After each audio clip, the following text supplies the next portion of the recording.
और इसी बीच नर्मदापुरम से बड़ी खबर, होशंगाबाद से बीजेपी की जीत। बीजेपी की डॉक्टर सीता शर्मा ने जीत दर्ज की है। 15,582 वोटों से डॉक्टर सीता शर्मा ने जीत दर्ज की है।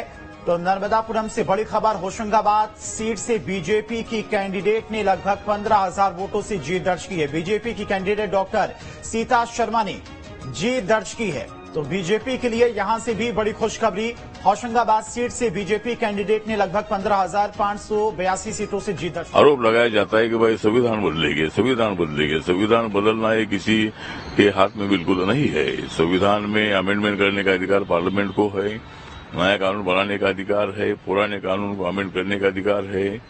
लेकिन जो संविधान बाबा साहब अम्बेडकर जी और जो संविधान सभा ने बनाया है उसको बदलने का कोई विषय आता नहीं है। लेकिन जानबूझकर दलित समाज में गलतफहमियां फैलाने का काम कांग्रेस पार्टी अपोजिशन वाले करते रहते हैं। तो इसीलिए मैं सभी दलितों का आह्वान करना चाहता हूं कि आज भी पूरे दलितों ने, मैक्सिमम दलितों ने बीजेपी का समर्थन किया है और बीजेपी सत्ता में आई है।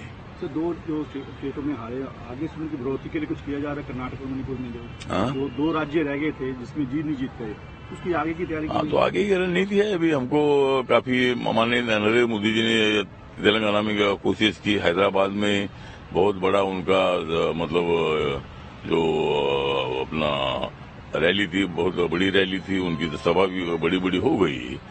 लेकिन अभी तेलंगाना की तरफ हमको ध्यान देने की आवश्यकता है। साउथ में बीजेपी की कोशिश है कि तमिलनाडु है, कर्नाटका है, तेलंगाना है, आंध्र प्रदेश है, पांडिचेरी है। पांडिचेरी में तो बीजेपी और रंगास्वामी जी की तो सरकार उधर है, लेकिन कर्नाटक में भी बीजेपी स्ट्रांग है ही है। अभी तो सरकार आई नहीं, बात तो सही है।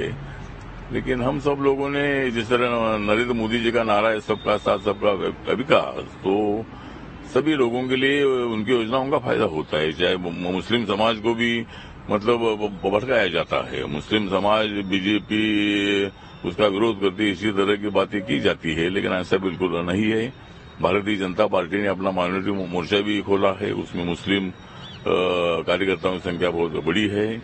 और जो योजनाएं मोदी जी ने बनाई है उसका फायदा सभी लोगों को हुआ है। मतलब उसमें कोई मुसलमान है इसलिए उसको नहीं देना है, ऐसा बिल्कुल नहीं है। जो जनधन योजना के 50,000 अकाउंट खुले हैं, उज्ज्वला योजना के जो गैस सिलेंडर 9 करोड़ से ज्यादा लोगों को उसका फायदा हुआ है। 36 करोड़ से ज्यादा लोगों को मुद्रा योजना का फायदा हुआ है। आयुष्मान भारत योजना जो है, जो मेडिकल ट्रीटमेंट के लिए हर साल में एक फैमिली को 5 लाख रुपए देने का एक योजना है गरीबों के लिए, तो उसमें 4 करोड़ से ज्यादा लोगों को फायदा हुआ है।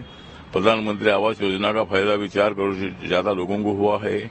उसमें दलित है, आदिवासी है, पिछड़े है और सभी है, जो कैटेगरी में बैठने वाले हैं सभी लोग उसमें है। तो इसीलिए मुझे तो केंद्रीय मंत्री रामदास अठावले को आप लोग सुन रहे थे, जिन्होंने कहा कि जो मैंडेट जिन भी पार्टियों को मिला है उससे कबूल करना चाहिए, क्योंकि राजनीति में हार जीत लगी रहती है। और चलिए, जो आंकड़े अभी तक सामने आए हैं उसी को लेकर लगातार हम चर्चा भी कर रहे हैं। हमारे साथ में प्रवृत्ति वाली वरिष्ठ पत्रकार हैं, वो हमारे साथ जुड़ गए। इसके अलावा डॉक्टर अजय चंद्राकर राजनीतिक विश्लेषक हैं छत्तीसगढ़ से, वो हमारे साथ जुड़ गए। इसके अलावा अशोक बजाज बीजेपी के प्रवक्ता हैं, वो हमारे साथ छत्तीसगढ़ से जुड़े हुए हैं। सबसे पहले प्रदीप जी आपके पास आएंगे। अभी तक जो आंकड़े सामने आए हैं, इन आंकड़ों को देखकर आप क्या कहेंगे, क्योंकि छत्तीसगढ़ में जो उलटफेर हुआ है